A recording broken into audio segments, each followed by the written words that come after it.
नमस्कार दर्शक बंधु आपण मानक स्वागत करुछु आमर आउ एक नुआ वीडियो रे।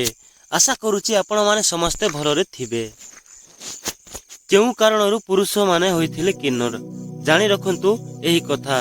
तो एही कथा विषय जानिबा पई आपण वीडियो को स्किप न करी पूरा लास्ट पर्यंत देखंतु। थरे देवर्षि नारद भगवान विष्णु को पाखरे पहुंची तांको एक प्रश्न पचारिबा को इच्छा कले।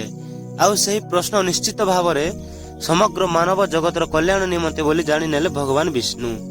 नारद पचारिले जे संसार रे पुरुष और महिला परस्पर परिपूरक भावरे सृष्टि होइछंती, किंतु एही संसार रे नपुंसकर महत्व कौन?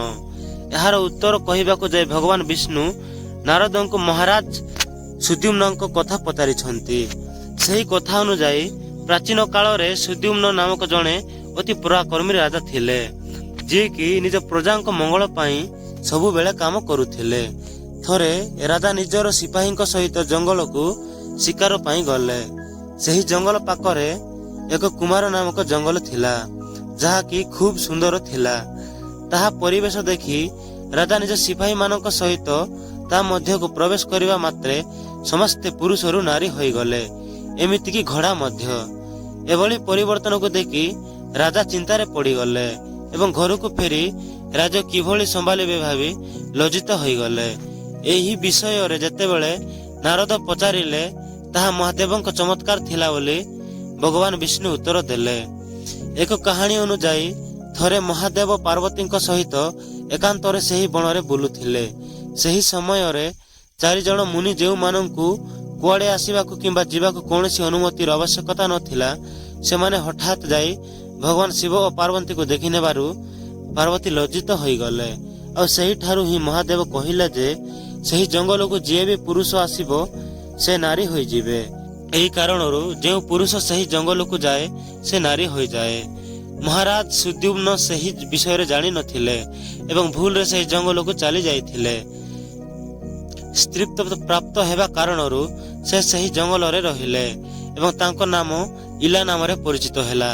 थरे से निज सखी सहित जलाशय निकटरे खेलुतिबा समय रे चंद्रंक पुत्र बुध तांको देखि मोहित होई गले एवं विवाह करबाको स्थिर कले। दुहे परस्पर साक्षात करबा परे प्रेम करी बसिले एवं विवाह मध्य कले।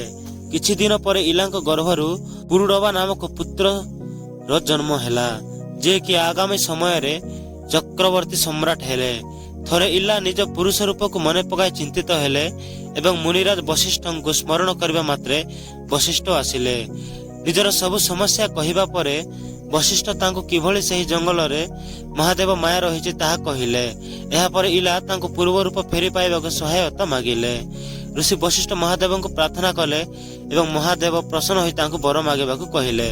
वशिष्ठ कहिले जे तांकर शिष्य सुद्युम्न को महादेव पुनर्बार पुरुष बनाई दियंतु।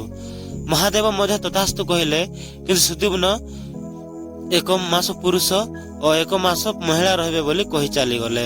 राजा ताहा ही कले।